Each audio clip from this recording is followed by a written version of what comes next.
Komið sæl og verið velkomin í vikuskammtinn við Rauðaborðið á Samstöðinni þegar við ræðum svona gerum upp vikuna í fréttatengdum og í svona látum fréttirnar fleyta okkur áfram inn í samræðinu og inn í helgina og til okkur eru komnir góðir gestir. Það Þorbjörg Þorvaldsdóttir, verkefnastýra Samtakanna 78 og bæjarfulltrúi í Garðabæ, Birgir Örn Steinarsson, sálfræðingur og tónlistarmaður, betur þekktur sem Biggi Maus, svona? Nema ekkert í bara. Já. Bara Biggi Maus. Biggi Maus, já, einmitt. Og Birta Karen Tryggvadóttir, hagfræðingur í stjórn SUS og starfa líka hjá SFS. Passar. Útgerðinni, þú kannski útskýrir fyrir okkur eftir þessari svona, já, flesti þekkin og allavega aðra skammstöfunina. En svo það Hrönn Sveinsdóttir, kvikmyndagerðarkona og framkvæmdastjóri Bíóparadís. Verið velkomin. Takk fyrir. Og nú fengum við senda en lista hérna yfir svona kannski einhver efni sem að við getum reynt að tala sem voru í fréttunum í vikunni og svo langum við líka bara til að spyrja ykkur svona hvort það eitthvað sem stendur upp úr af því sem þið munið eftir að hafa til dæmis fyrstalega hvort ég hafið fylgst eitthvað með fréttum í vikunni. Ég byrja þar. Já. Ég ætla að viðurkenna, ég hef ekki fylgst neitt rosalega vel með fréttum. Hins vegar þá kíkti ég á listan, sko. Það sem ég hef kannski helst verið að fylgjast með er vissulega þessar kostningar sem við komum að það ekki á eftir. Bresku kostningarnar og svo þetta fylgdist maður með frönsku fyrri umferðinni. Já, bresku kostningarnar voru í gær og frönsku seinni umferðin verður á morgun. Já. Þannig að við erum svona mitt á milli, já. Hindaginn líklega. Já, sunnudaginn, já. Sunnudaginn. Ég held svona almennt að þá fylgist ég með fréttum bara með öðru augunni, kannski aðeins betur núna að maður vissum að vera komið hingað, en ég fylgist yfirleitt með hvað dómsmálaráðherra gerir og og fylgist svolítið með því í þessari viku og kosningunum. Þannig já. Þannig þú fekst svolítið svona eitthvað fyrir þinn snúð í fréttum. Ég ætla nú nóg að segja. Þú getur talað hún er svona þín. En þú, Birta Karen? Ég fylgist alltaf jafna mjög vel með fréttum, svo þegar ég fór að skoða gegnum listan á var ég ekkert að fylgjast með hann. Ég fór aðeins að reyna að fylgjast með eitthvað bresku, svona að reyna að átta sig á kerfinu og svona andanum og svo kannski svona byrjum vikuna var kannski meira kostningarnir í Bandaríkjunum og svona eftirmálar kappræðinana sem voru á fimmtudag fimmtudagskvöldi. Þannig að þá má svolítið fylgjast með því. Já. Við náttúrulega sendum út svona bara púnta eiginlega bara til þess að örva þetta á að vera svona frétta örvandi púntar, ekki beint svona, þetta er ekki beint verkefni að við séum að fara akkurat yfir þær fréttir akkurat. En þú, Hrönn, hvernig frétta? Þetta er búið frá svo kaotísk vika. Ég fylgist mjög vel með fréttum. Ég er pínu fréttafíkill, sko. Mér finnst mjög gaman að fylgjast með fréttum, en þessari viku þá var systir mín að koma hún býr í Bandaríkjunum, hún átti 60 afmæli á miðvikudaginn og mamma var líka að halda upp á 8. afmæli og fór rosa mikil orka í þetta sem var rosalega gaman því að það var rosalega langt sem við haldið svona stórt partí og það var sko öllu til tjálta, þetta var rosa partí fram á nótt og það sem stendur upp úr fyrir mér ég er búin að fylgjast með fréttum því að það er svo margt spennandi í gangi eins og nefnir, þú veist, frönsku kosningarnar, svo mikla sviftingar í pólitík og líka bara maður að sjá hvað er að gerast hérna á Íslandi, þessar nýjustu skoðanakannar og allt, maður er bara, hvað er að gerast, það er mjög mikið að gerast, og mér fannst það bara að tengja svolítið inn í partíi sem við heldum að því að þetta er ekki fyrst skipt sem við höldum stórt partí og en það er svolítið langt síðan síðast og ég fann alveg það er svona tíðarandabreiting. Þú veist, það unga fólki öðruvísi heldur en unga fólki var þegar við vorum, þú veist, Biggi, þegar við vorum að djamma. Sammála. Og gamla fólki líka öðruvísi.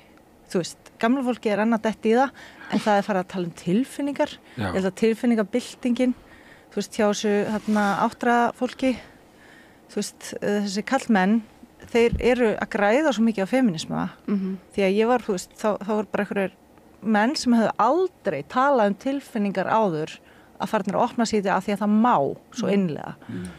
Og ég veit ekki alveg hvort þið fatti að þetta allt feministum að þakka, eða þú veist, þetta breyttar áherslur en já. Þetta verður gott partí. Þetta var rosa gott partí. Það er nokkuð ljóst. Já. Mann finnst líka eiginlega að passa svona betur við sumarið að kannski að tala tilfinningar heldur en að vera að fylgjast með og tala fréttir. Það er einhvers konar svona hefð held ég fyrir því að ég mitt að taka sér smá frétta og samfélagsmiðla og sjónvarspásur í sumarfríinu. En svo er oft ýmislegt sem gerist þá, dálítið róttækt. Þannig að þá held ég að margir vilji samt reyna að fylgjast með svona, alltaf missa ekki af ef til dæmis heimurinn að farast eða eitthvað, þannig að það er Já.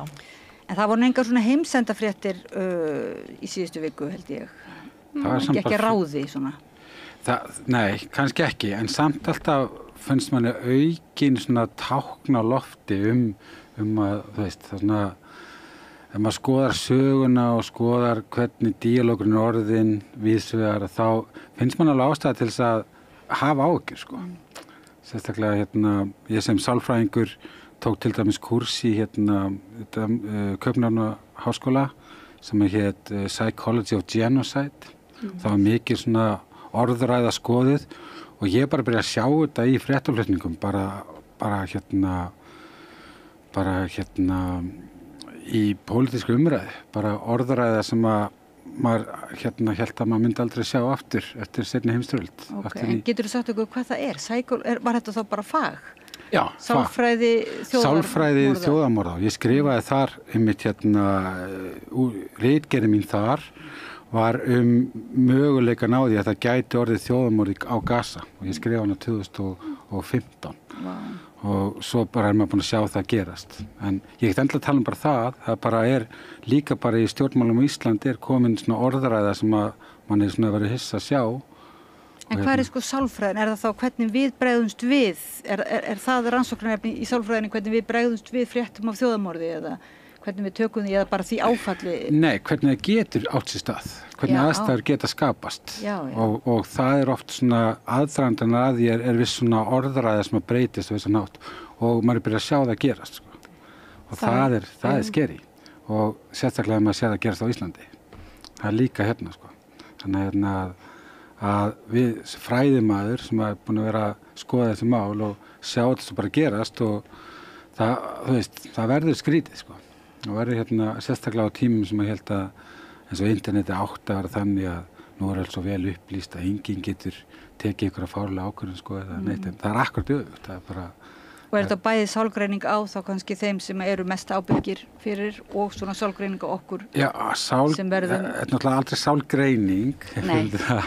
Þetta er meira svona bara hvernig orðræða verður í fjölmiðlum, þú veist, hvaða orð eru notuð til þess að lýsa vissum hlutum, þú veist, í aðdraganda einhverju, hvernig venjulegt fólk bara getur tekið þátt í því í einhverju hræðilegu, þú veist, að bara maður skoðar eins og í þessu fæi, þá er verið að skoða bæði þjóðamorðin í Serbíu og þar, þú veist, í Júgóslavíu og svo náttúrulega bara nasismann og þú veist, ég ætla bara að kasta það fram og það er fullt af yndislega blíðum og góðum nasistum, skilur til. Þeir voru bara að fylgja reglunum, skilur.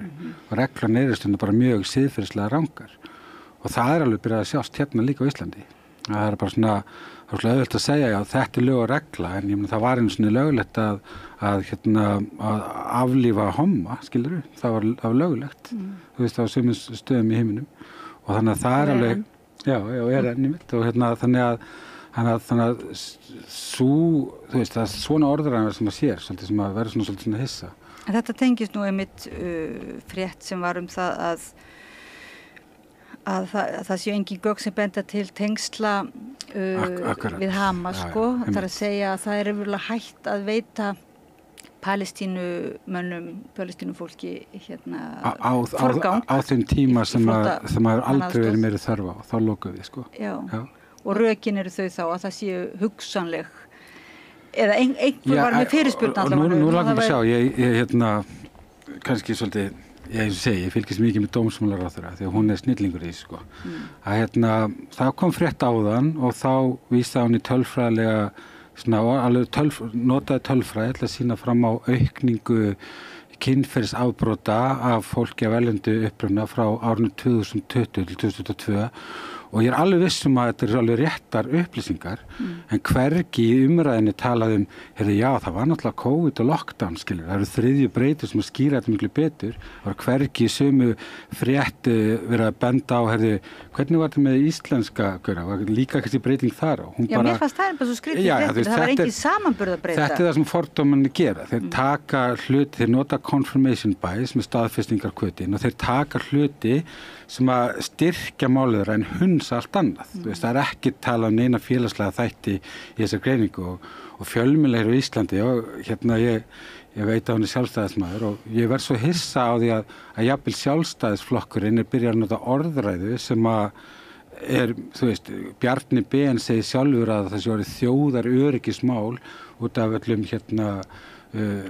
flóttafólki og svoleiðis á Íslandi og maður bara, svona orðræða alveg mikilvægir og líka það versta við að þetta fólk vel að sér í stjórnmálum, það vel að sér í sögunni og það hlýtur að vera notað þetta mál vítsvitandi, skilur.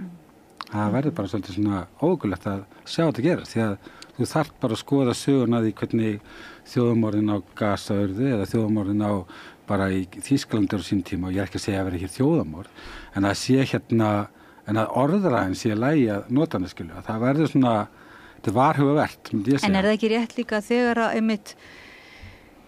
nú bara eiginlega byrjað að tala í tengslum við frönsku kosningarnar, þá bara eiginlega farin að nota svona hugtaki fasisma svolítið bara aftur af því að það svona gamall fasista flokkur sem svona með, frekar mikinn sigur, búin að vinna sigur og það ekki aðeins svona til marks ég veit ekki fasisma eða hvað getur maður sagt, svona hægri kannski mjög mikla hægri stefnu þegar oft vísað í þjóðaröryggi og öryggismál. Einhvern veginn finnst mér að það sé oft farið saman og svo svo oft erfitt að kannski að neita því auðvitað viljum við öll búa við öryggi og við viljum ekki afneita öryggisþáttum. Ég held að líka einstæðandinn að þegar flokkur sér að hann að hnigna í skoðanakönnunum eins og sjálfstæðisflokkurinn gert núna að þá náttúrulega bara svona við spil sem auðvitað að henda út eins og þetta, að ítum undir xenofóbíu, nú þurfa öll að vera hræddir útlendinga og bara mér finnst eins og sé að vera að kokka upp fyrir næstu kosningar það á að gera þetta næsta máli það bara. Já, Brynjar Níelsson var þar síðustu helgi og þegar að Gunnar Smári talaði hægrusveifluna í Evrópu og annars staðar, náttúrulega þú veist líka Orbán og Erdogan og bara uppgang fasisma þetta væru öfga hægri öfl þá vildi Brynjars meina þetta væri ekki beint hægri flokkar af því að þeir væru að lofa velferð og velferðarkerfi en aðeins fyrir ákveðna sem eru þeim þóknanlegir þá í þessu tilviki oftast þeirra eigin rétti liturinn og rétta þjóðarnið. Það náttúrulega bara heitir national socialism en það sem hægri flokkar eru svo mikilli krísu með allan heim og ég held að það sé að gerast líka með sjálfstæðisflokkin í 14,7% að þessi velferðarstefna og þú veist það að allir innviðir séu að grotna niður og ungt fólk finnur sér ekki húsnæði og það allt svo dýrt og enginn hefur efni, þú veist, mjög margir get ekki lifað af sínum launum, verið með hæstu vexti í heimi og allt það, að þú veist, sjálfstæðisflokkurinn farin að finna fyrir því að fólk flýra því að þeir eru gjaldþrota í efnahagslegum tilliti og oftast hefur fólk einmitt kosið það út af því. Þeir hafa en þeir get ekki lækka skatta og séð fyrir velferð á sama tíma en þú veist, fólk vill ekki lifa í velferðarlausu þjóðfélagi. Það þú veist, þeir get ekki lengur selt fólki þá hugmynd að það þurfi ekki einhver ríkisafskipti í velferð og þá verður að finna einhvern annan grundvöll fyrir svona flokk og það hafa allir hlaupið í þú veist, þetta náttúrulega líka bara þægilegt að kenna vondum útlendingum og við sjáum það að ákveðnir aðilar hér í ríkisstjórn fá að halda því fram aftur og aftur og aftur að innviður okkar séu að grotna niður út af þessum útlendingum. Til dæmis með Palestínumennina. Það voru sko 100 og eitthvað manns sem átti að vera ábyrg fyrir því að hér myndi allt springa og væri allt sprungið. Og þess vegna mætti ekki koma með þetta fólk og það má ekki lengur, það þarf að herða á fjölskyldusammeningum því að það er þetta fólk sem er að verða til þess að hér eru engir innviðir lengur. En ég held að hagfræðingar, þeir vita það að ef hagkerfið stækkar, þá stækkar líka hagvöxtur á því skilur. Þannig að 2 milljónir ferðamanna á ári, þeir hafa ákveðið álag á innviði. Og svo eru líka bara, þú veist, ef ég ætla að búa til innviði, þá kannski ætti ég ekki vera eða ykkur milljörðum í vopnakaup fyrir. Nei, og allir farandverkamennir sem við þurfum til að keyra áfram allar þessar bygginga, allar þessar framkvæmdir, allar þessar ferðaþjónustu, við erum með fullt af útlendingum að vinna störf sem að Íslendingar get ekki hugsað sér að vinna. Þeir þurfa innviði svo að 100 Palestínumenn eru ekki ástæðan fyrir því að skólakerfið okkar og heilbrigðiskerfið okkar, veginir okkar og íbúða, ég held að íbúða húsnæðismálin sem eru bara ignoruð af öllum og fengi það bara eins og það sé ekki til. Það ætti að vera neyðarástand, það ætti allir að vera að vinna saman eitthvað þverpólitískt það. Þetta er ástæðan, en þú veist, það er náttúrulega spurning að því að þú ert í Sjálfstæðisflokknum, ætlið þið að fara í nationalisman eða ætlið þið að fara, þú veist, hvaða leið heldur að flokkurum fari upp úr 14%? Sko, ég alltaf get ekki tala verið Sjálfstæðisflokkin, en unga fólki, ég get allavega sagt svona hvernig fílingun er þar. Ég held sko, súsarar, við höfum oft alla jafna verið svona frekar meira liberal heldur en flokkurinn sjálfur, munum frjálslyndari og ég held sko að því þú nefndir með skattana og útgjöldin, ég held að sé ekkert endilega alltaf samingi sko, þú getur alveg að lækka skatta en ekki ríkisútgjöld, tekjur ríkissjóðs ætla ég að segja. Með því að byggja undir öflugt atvinnulíf, fyrirtæki vilja koma hérna og starfa, það skapast hvati, það skapast grundvöld fyrir verðmætasköpun og svo framvegis. Þá er hægt, á þeim grunni er hægt að byggja upp öflugt velferðarkerfi og við höfum alltaf verið stuðningsmenn þessa að hið opinbera tryggi þjónustu allra, en það þarf ekki endilega að vera ríkisstarfsmaður sem veitir þjónustuna. Þannig að það er eitt, en hver Sjálfstæðisflokkurinn fer, þú veist, maður svona er einhvern veginn að reyna að átta sér svolítið á þessu. Ég held að þegar vera að tala eins og þú nefndi sem Brynjar sagði, ég náttúrulega horfði ekki á viðtali en þetta er það sem maður hefur heyrt mikið öfgahægri, það eru öfgahægri öfla að stíga upp einhvern veginn og verða stærri og fá meiri grundvöll. Einhvern veginn, þetta er meiri þjóðernishyggja í þessu fólki og ég held að sé ekkert endilega hægt að setja þessa flokka og nú þekki ég ekki eitthvað stefnumálin hjá þessum þjóðernisflokkum eins og í Fraklandi eða þessi flokkar sem hafa verið svona áberandi, Ítalía og fleira, en ég sé einhvern veginn ekki endilega kannski alltaf tengingu við þetta hægri vinstri skala. Þetta er einmitt, hvað segir aftur, national socialism, þá finnst mér ekkert endilega alltaf ekki endilega við en það kallir þetta sko öfgahægri. Já, það er nasismi, það er öfgahægri stefna. Já, nationalsocialismi, er öðrum. Þetta er stálum nafnir á vinstrimennum. Já, það er nationalsocialista. Svo þarf maður líka svolítið að vera meðvitaður það að þú veist að þessi hreyfing sem hefur verið kallið svona alt-right, að þetta var í raun og veru bara, það var bara verið að búa til nýtt nafn þannig að það var ekki verið að kalla það á nasista, skiljið. Þannig að þetta er, þú veist, þetta er alveg pínu gruggugt. En ég hef líka áhyggjur af orðræðinni og ég vill svo til að ég er meistaragráð í málvísindum og ég vil líka skoða orðræði í tengslum við við útlendingandúð og bara svona hatursorðræði almennt og ég bara með langar að taka undir með þér með það að það sko ég verð bara hálf hrædd að sjá hvernig þetta er af því það eru ákveðin, þú veist, það eru ákveðin einkenni á þeirri orðræður sem kemur á undan ofbeldisglæpum, hvort sem það sko einhverju einstakur ofbeldisglæpur eða þá einmitt versti mögulegi glæpurinn sem þjóðmorðið eins og það sem við erum að horfa á til dæmis núna á Gaza. En þú veist, en það eru afmennskun sem væntanlega það sem ég held að þú sést að vísa í að dómsmálaráðherra hafi svolítið gerst sig seka og talaði að innflytjendur eða flóttafólk eða hælisleitendur væri svona eins og vatn sem að finnur sér leiðin allar glufur. Eitthvað svoleiðis sko og það er afmennskunin, það er þetta að mála fólk upp sem ógn, sérstaklega þegar fólk er mála upp sem ógn við konur og börn. Og samkynhneigða.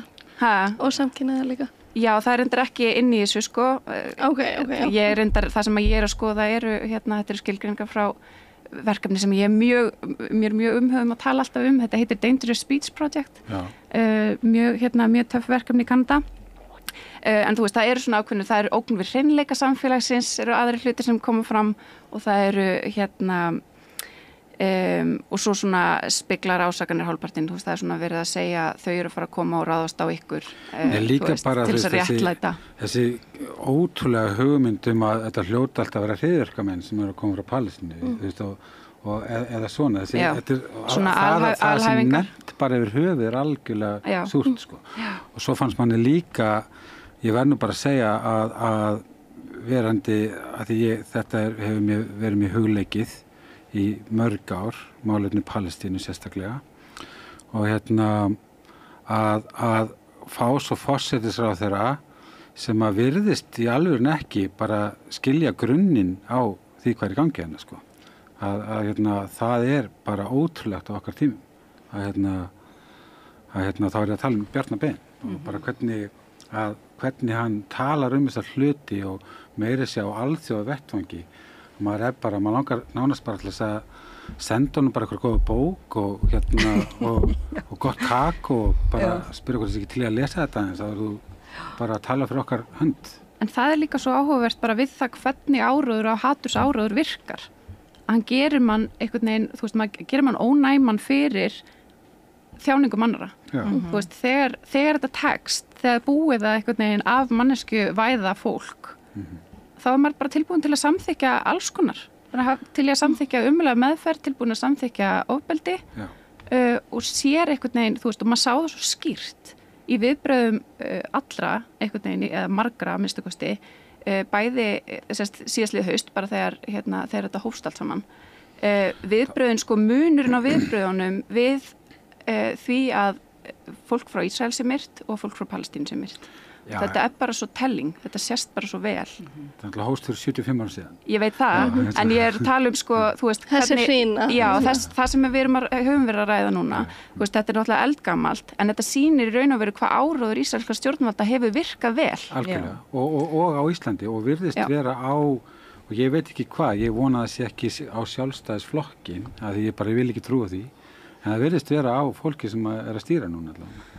Ég held að sé líka sko, ég held að inn við beinið þá erum við svona öll, við viljum gera vel og við viljum koma vel fram við fólk og ég er alveg sammála og þú veist, maður hefur áhyggjur af þessari orðræðu og svona þessari miklu svona polariseringu og svona jaðarsetningu hópa og einhvern veginn að stilla hópum upp á móti hvorm öðrum. Þetta er bara, þegar þú spurðir á hann hvert sjálfstæðisflokkurinn ætlar að fara í þessu, ég trúi því og ég hef þá trú á þá að flokkurinn hann er með skynsamlega lausnir, tel ég, í þessum málum. Ég held að engum þetta komi ekki þannig að það sé einhver andúð gagnvart einhverjum hópum eða eitthvað slíkt. Ég held að það sé meira fólk er að reyna að vera einhvern veginn, af því það er ótrúlega erfitt að tala um mannslíf og þetta er rosalega mikilvægt og þetta er rosalega viðkvæm mál að fara að tala um þetta í einhverju svona stjórnsýslulegri Excel samhengi, sko. Af því þú þarft alveg að horfa á báða þætti, þú þarft bæði að vera auðvitað, sína mannúð og samkennd, en svo er líka stundum, þú veist, við getum ekki heldur sko gert allt, en við eigum vissulega að gera okkar og ég tek alveg undir það og ég held eins og nefndir með fjölskyldusameiningarnar, ég er sammála þar að ég held að það hefði ekki umbylt öllu kerfinu ef við hefum tekið á móti ykkur og nokkurum, en hins vegar það þarf alltaf einhvern veginn að vera eitthvað skýrrammi og það þarf alltaf að draga einhver stað línuna. Og við höfum líka sýnt það, þú veist, ef við tókum móti fólki frá Úkraínu þá sýndum við að hvernig kerfið getur unnið. Það var hægt. Þetta voru 120 manns, það var 75 börn og þá var byrjað þessi orðræða, innviðirnir okkar eru sprungnir, við getum ekki gert þetta. En það er svo alvarlegt þegar að sko ekki bara forsætisráðherra talar um þetta bæði á Facebook og hann leyfir sér að segja ýmislegt og aðri stjórnmálamenn, en svo er þetta líka, þetta er orðið það mikið norm að þú veist Samfylkingin, Kristrún Frosta, hún er bara, já, við þurfum að takmarka flótta fólk og við þurfum að þú veist, þá þetta, nú erum við öll búin að færa, þú veist, þetta orðið svona, það eru þessi Línan frasa sem hefur langar færst. svolítið að nefna, sem er alltaf notað, það er alltaf, við erum að horfa á Norðurlöndin. Og ég segi bara nei, þú veist, á Norðurlöndum er þessi mál í algjöru rusli, þú veist, og hlutir bara til skammar. Og við eigum alls ekki horfa á Norðurlöndin, sko, ekki öll allana. Við ættum frekar að skoða hvað við getum gert hér. Og svo er alltaf að tala um þetta, við erum að fara til settir reglugerð. Og ég segi nei, því að dýflinar ráðgjöfin er bara að staðista vandamálið þessu öllu saman, skilurðu. Það er það sem er að valda því að fólk sem og ég er ekkert sem að fólk átti sig á því heldur hvað það þýðir. Fyrir utan hún er valkvæð. Valkvæð. Þetta er heimild. Og á að senda þá bara alla flóttamenn í Evrópu alltaf til Grikklands. Já. Það meikar engan sens. Það er bara því að þetta er svona computer says no, sko. Að þau flögguðust inn í kerfið að þá ber okkur skyld að senda þangað. Þú voru ekkert endilega að reyna að fara þangað, skilur. En er það ekki svolítið eins og þú ert að tala um að það er gott fólk sem að í sögunni sem hefur til dæmis bara orðið liggur við samsekt bara vegna þess að það aðhæðist ekki og mótmælt ekki kannski. Og hefur bara orðið samsekt. Orðið samsekt, það sást bara í réttarhöldunum eftir seinni heimsstyrjöld. Fólki sem að sagðist bara hafa verið að fylgja skipunum. Já. Eða bara lifa lífið sínu og bara vissi ekki af. Eða já, en ok, þau voru kannski ekki það er orðan líka orðin svo að við viljum líka tala um forsetakosningarna í Bandaríkjunum, það tengist við þetta. Orðan er orðin svo steikt, sko. Þarna eru bara 2 menn og báðir þeirra eru bara út á kortinu hvað svona mál varða, sko. Það er engin mannúð að stefna hvorum þeirra. En það sem ég samt að bara hugsa um þetta svona eðlilega, af því eins og þegar þú ert að tala og maður veit að, og þegar verða vísi reglugerðir og svona hagræðingu og skynsemi, að það náttúrulega, manni finnst ekki endilega stjórnvöld koma fram í neinni heift, maður sér ekki mannvonskuna þar, sko, það er einhvern veginn sett fram að því virðist í góðri trú eða maður veit ekki góðu trúna eða ekki en allavega er það sett fram sem ekki það er ekkert presenterað sem neinn mannvonska og svo eru kannski þeir sem eru á móti að þeir verða alveg svakalega reiðir og brjálaðir yfir þessu hvernig þetta er presenterað sem common sense og sem normið og normal og þetta svona verður þetta að vera þetta er eina sem við getum gert til að tryggja öryggið og þá verða hinir svo reiðir og þá myndast finnst bænir til skekkja því að raunverulega sjaldan koma þessir sem eru að framfylgja ákveðnum öfgastefnum segja yfirleitt að það séu hinir sem eru í öfgum og það er núna eins og algjört stríð eins og í Frakklandi hver eru öfgafólkið? Ég er sammála þér með það og þú veist að svo umræða er orðin svo pólisarið og ég held að sé líka út af því að við notum viljandi orð eins og öfgar en það gagnast engum að ég kalli einhvern öfgamann frekar reyna að tala við hann um málið að það er orð sem að notar þess að mikið núna sem heitir woke og woke á að vera eitthvað svona sem að fylgist vel með málunum hneykslast svakalega og leyfir sér að æla öllu sínu yfir aðra í svona eitthvað réttlætur reið og ég alveg séð það, þetta er alveg til en síðan er líka þeir sem eru vilja að vera hinum megin, þeir nota til að stimpla fólk bara já, þú ert woke þess að það sé ekki hægt að taka marka en ég er alveg sammála að gagnast engum sama þó að mér líði eins og þetta sé eitthvað sem að ég er að trúa á ég ekkert gagnast á að snúa mér á þér og kalla það öfgamannsku og einhverja vitleysingar skilur það er bara það gagnast engum sko. Já, en við erum í pínu, mann finnst eins og við séum í svolítið svona orðræðu vanda sko, að við erum margir eins og í Frakklandi tala sem sagt Macron talaði vinstri fólki sem öfgaflokka og svo eru þessir sem að tala að hann sé eiginlega bara öfgahægri líka þannig að við erum byrjuð að nota orð frjálslegar eins og fasista og fasisma og tala nazisman minna og nazisman og svona þetta er dálítið þungt allt sko Já.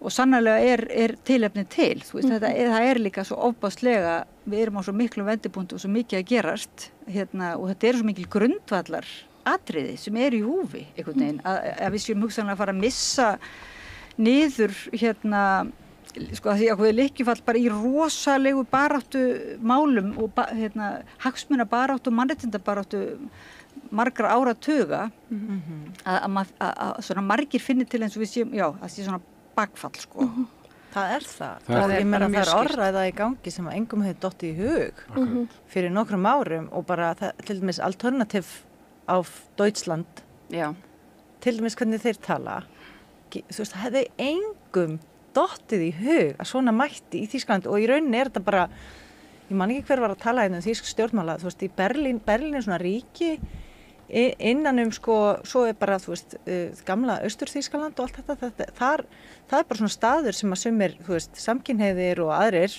af erlendum uppruna fara bara ekki, því að þar er bara orðræðan orðin þannig að hún minni bara á gamla tíma og þetta er ekkit bara í Þýskalandi, við erum að sjá þetta í Fraklandi, þetta er í Ítalíu, þetta er, þú veist, þetta er ógnvænlegt og það er líka og þetta er á Íslandi líka. Já, og Íslandi og það er mjög ókvikandi að horfa líka upp á þetta í Breitlandi af því að, þú veist, sérstaklega eins og til dæmis gagnvart transfólki að þar hefur maður séð orðræðuna harðna alveg allverulega undanfarin svona 5-10 ár í Breitlandi og núna erum við komin á þann stað að verkamannaflokkurinn tekur sér afstöðu gegn ákveðnum réttindum transfólks. Í Breitlandi? Í Breitlandi. Já.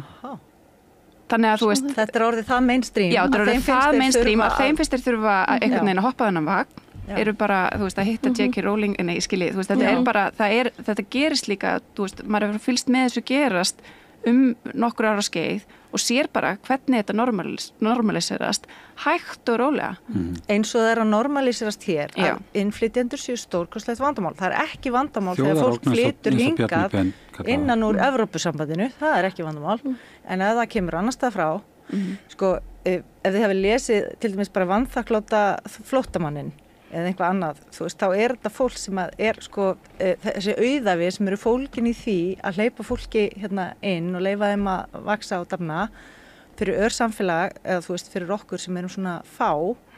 Mér finnst vanta svo svona alvöru umræðu, bara hvaða gildi eru í því að fá fólk hérna inn. Og líka bara hagfræði útreikninga á oft er framlagi þessa fólks, hámennta fólk, það var kona skúra í Bíóparadís sem er með BA í líffræði og þú veist, hún er að skúra, hún sagði mig hvað hún var með tíman og ég ætlaði ekki að trúa því.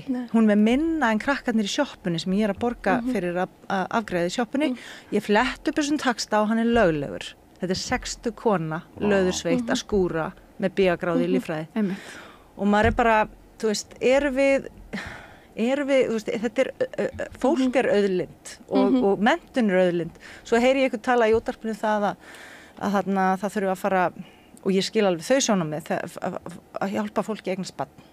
Og það sé erfitt og það er dýrt og margir þurfa að fara í tæknifrjóvgun og það er bara að fara að hella peningum í sko að leyfa ungu fólki að hjálpa þeim og hvetja til barneigna.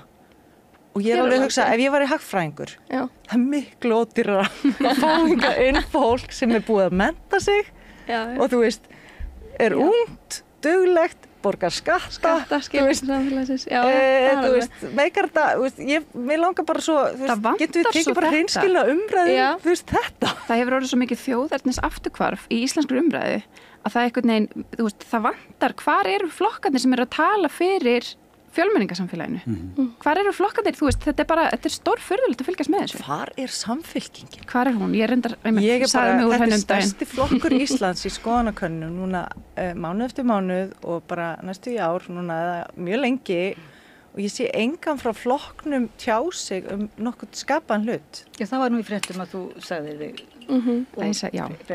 Þú sagði þig úr, já, það eru það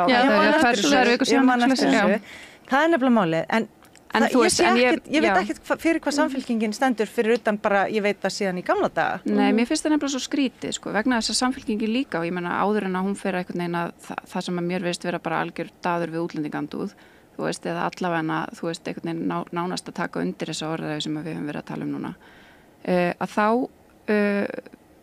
samfylkingin var að mælast með gott fylgi áður en að þið fara inn á þessa vegferð.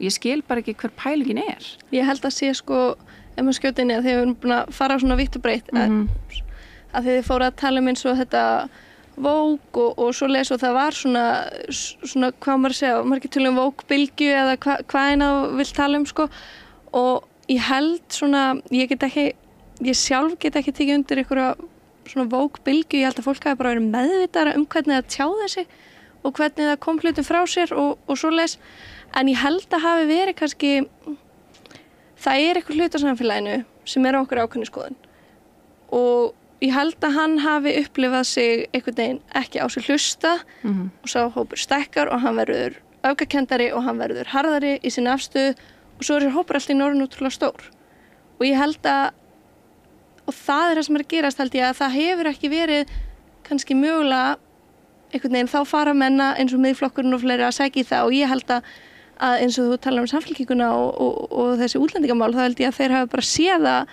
það eitthvað massi þarna að sækja. Ég held það líka. Á móti þá þessum nýja já, að vera, nýja vók. Já, að þú veist að þið var alltaf hvernig er þetta þýða vók? Ég skil það ekki. En svo þetta bara, þú veist, já, fyrir ekki, já. Hvernig myndir þýða vók?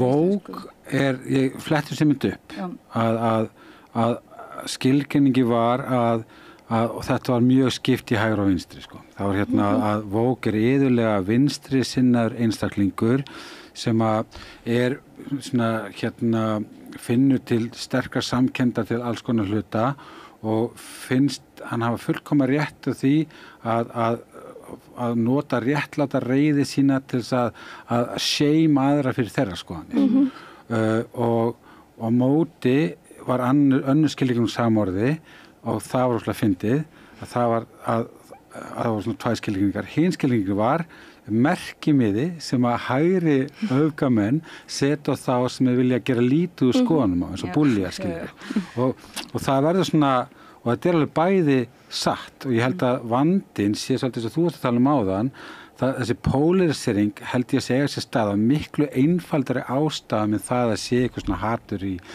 held að sé bara í alveg það að eftir að Twitter og interneti kom upp bara pæli bara í þessu einu hlut hverjir heldur sér líkunar á því að þú lest eitthvað að eitthvað sem á Twitter eða á Facebook og vill vera í umræðinni hann les eitthvað og hann svona les það, stendur upp, fær sér kaffi, hugsar málið og tvítar svo það. Engar. Fólk tvítar það í tilfinningalegu uppnámi. Það tvítar það í því að það í alveg rót og fulluðin og að fá hérna réttlætiskenndinni sinnaði, skilur. Og þar lendir notar það orð sem að potar í aðra. Og það eitt og sér, það eigur upp svona hörð viðbrögð á móti. Þannig að öll umræða póliserar. Í staðinn fyrir að setja bara niður og segja, ok, þetta kannski svolítið skrítin hugmyndu þér, en þú til að benda mér hvað skrítið mína hugmynd, skilur. Og ég held þetta sé líka því þú nefndir þetta áðan, þú veist, og við erum búin að ræða þetta, þú veist, ég held að sé eitthvað svona þörf fyrir því að mynda að setja eitthvað stempil á fólk eða stilla fólki saman í hópa og einhvern veginn, já, ég ætla að stempla þig vók og ég ætla bara að geta að hlusta á það sem þú hefur að segja, af því allt sem kemur upp úr þér, það bara eitthvað tóm þvæla. Það einhvern veginn finnst mér hafa verið svolítið tendensin og ég held að það sé að hluta til líka ástæðan fyrir þessari bylgju að fólk á bara komið nóg að þessu. Það var það sem að manni fannst svolítið og maður skoðaði svona menni svo hérna, hvað heitir hann Andrew Tate og eitthvað svona algjör öfgamenn.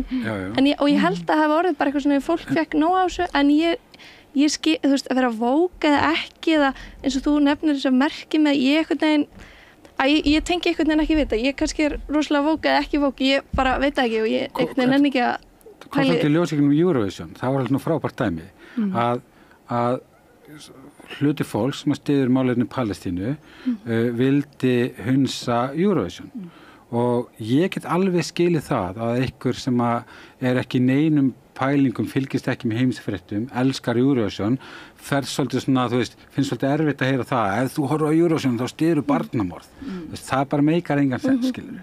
Svo þetta líka snýst þetta svo miklu leyti, allavega, þú veist, fyrir mig, ég hugsa svo oft, þú veist, hver tilgangurinn með, þú veist, ákveðinu baráttu, þú veist, við erum alltaf, maður alltaf að reyna að sannfæra fólk sitt sjónamið og þú veist, þannig að ég hef nefnilega fullan skilning á því, til dæmis að fólk vilji tala öðruvísi eða tala með einhverjum hætti, sko, þannig að það nái inn fleirum. En það þegar fólk fyrir einhvern veginn að, sko, snúa baki við ákveðnum gildum sem að, þú veist, það mitt vandamál við, þú veist, til dæmis eins og vegferð samfélkingarinnar. Að það sé, þú veist, að þegar ég hafði skilning á því að það ætti að vera fókus á efnahagsmál eða fókus á velferðarmálin eða eitthvað svoleiðis, sko, vegna þess að það auðvitað gagnast öllum. En þegar þú ert ekki farin að, sko, mótmæla eitthvað sem bara í raun og veru gengur gegn því sem að ég allavega taldi samfélkinguna að standa fyrir, þá eru við farin að færa okkur. Þú veist, og það svolítið, þannig ég, sko, mér finnst einhvern veginn annars vegar vera með, sko, málin og málefnin og svo erum við með umræðuna. Þú veist, og umræðan skautið og getur verið ógeðslega erfið og ég held að margt að því líka, þú veist, það ber þess merki, við erum að afmennska hvert annað hinga og þangað, þú veist, og finnst okkur þar leiðandi, finnst við hafa eitthvað rétt á því að bara svífirða annað fólk, þú veist, og raun og veru koma mjög illa fram við það, þú veist, þannig að það þarf að laga þessa umræðu, en það verður ekki gert með því að færa sig, sko, að taka til dæmis einhver kjarnamál jafnaðarmanna og fara að færa þau lengra í áttina að, sko, því sem að öfga hægrið vill. En þú verður ekki hugsað í staðin fyrir að segja þig úr flokknum, til dæmis, hugsaður ekki með þér, já, nú ætlum ég að vera í þessu flokka áfram og ræða málið og reyna að sannfæra að láta af þessari... Ég er búin að vera því í 2 ár. Já, ég meina þannig, þú hefur hugsað nú, það var eiginlega komið að því einhvern veginn að... Já, ég bara, þú veist... Að ákveðin gjörningur var nauðsynlegur. Já, þú veist, við erum búin að, það er alls konar samtal sem búið að eiga sér stað innan flokksins og bara búin að reyna ýmislegt og það er bara ljóst, þú veist, á hvaða veg fyrir flokkurinn er og hvert þau ætla með þetta. Ég myndi vilja heyra meir það. Já, í fjölmiðlum, ég myndi bara vilja heyra samfylkingafólk ræða ópenbarlega hvað þau ætla að gera við þennan mögulega stóra kosningasigur. Það líka, maður heyrir oft, flokkarnir vilja, sérstaklega fyrir kosningan, koma einhuga fram eða koma sannfærandi, það er auðvitað svona bara... Það þykir kannski aldrei neitt mjög gott að opinbera klofning í einhverju fylkingu eða flokki, en mér finnst, segja eins og þú, Hrönn, mann langar oft til að heyra bak við tjöldin, hvaða heyra meira, þú veist, hvað á sér stað í... Og þú veist, og ég skil alveg pælinguna líka, þú veist, og það er verið að reyna að búa til eitthvað svona breiðfylkingu þar sem fólk getur tekist á og svo framvegis, en bara fyrir mig persónlega, þú veist, þarna bara, þau voru ekki að berjast fyrir réttundum til dæmis hópsins sem að ég hitti nú er í bæjarfulltrúi og vinn hjá samtökunum 78. Þar erum við að taka á móti fólki sem verður vísað á landi vegna Dyflinnar, reglugerðarinnar, beint aftur í flóttamannabúð þar sem verður fyrir ofbeldi og þetta er bara, þú veist, þetta bara gengur ekki upp fyrir mig. Þú veist, ég bara get ekki sameinað þetta tvennt þú veist, að vera í flokki sem að tekur þessa afstöðu og svo vinnuna sem ég er í. En það eru, ég meina, og það er alveg eðlilegt að fólk takist á baku tjöldin og það er alveg tekist á baku tjöldin en það er rosa, það er bara náttúrulega ekki vel séð að vera mikið að viðra það opinberlega. En þetta er taktík núna því að það gengur vel og þá kannski best að halda kjafti meðan það gengur vel og hinum gengur illa og það er best að leyfa þeim að eiga sviðsljósið meðan það gengur illa. En varðandi þessa polariseringu með Vogue og svona, þá finnst mér líka stundum glitta í að það er svona pínu troll í gangi og fólk er svolítið flekt í eigin tilfinningum og nú ætla ég að vitna aftur í partíið sem ég var í. Þarna voru aðilar sem eru, þú veist, anti-Vogue og eru alveg, þú veist, ég er bara að tala um bara af ákveðni kynslóð, ok? Við orðum það bara þannig.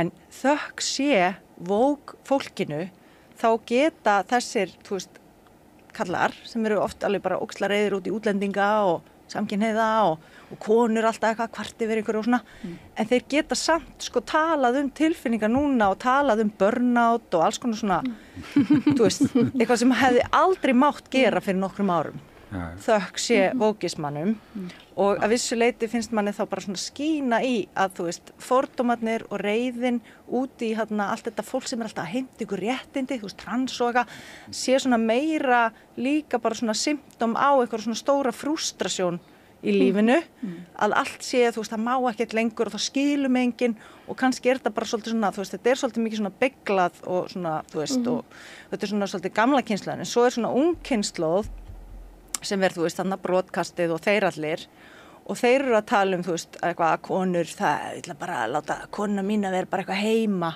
upp á punt og eitthvað. Já, það er í pílatestíma. Já, og opna kaffihús. Já, og svo kemur það bara í ljós að þú veist, maðurinn sem segir þetta er giftu konu sem myndi aldrei vera heima upp á punt og er með hærri laun en hann. Svo þetta er allt bara kjaftaði. Þeir vita það sjálfir, þeir eru bara eitthvað að reyna að trolla og kannski eru þeir að reyna að kveikja upp í gömlu köllunum sem eru bara, já, gömlu góð gildin, þú veist, loksins. Hvað þýðir að trolla?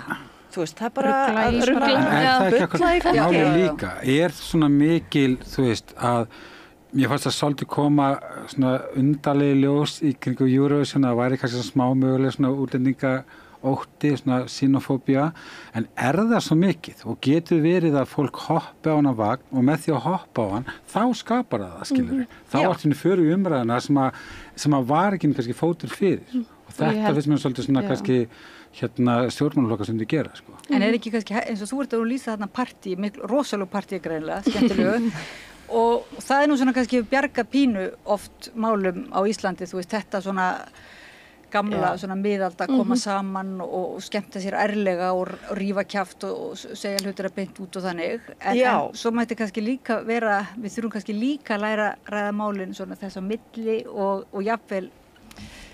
Mér fannst þetta bara svo merkilegt sko að því að þegar ég og bróðir minn útskrifaðist úr menntaskóla þá héldum við partí 97 sem leystist upp í slagsmálum að því ákveðin aðili í fjölskyldunni ákvað að vera fara með mjög niðrandi hætti gegn þeldökku manni í partíinu og þú veist og þetta alltaf sömu persónur og leikendur í öllum þessum partíum sem maður hefur alltaf samanburðin sko og þetta tiltekna kvöld gerði sami aðili atlögu að samkynhneigðum millennial manni inn í eldhúsi, ég gekk inn á það og ég bara nei, nú byrjar það. Af því að þú veist, það var alveg svona hefða, þú veist, svona partí myndi leysast upp í slagsmálum og þau gerðu það þá, því að það voru allir blindfullir. Það sem hefur breyst líka að þú veist, gamla fólki ennþá blekað, fólk á mínum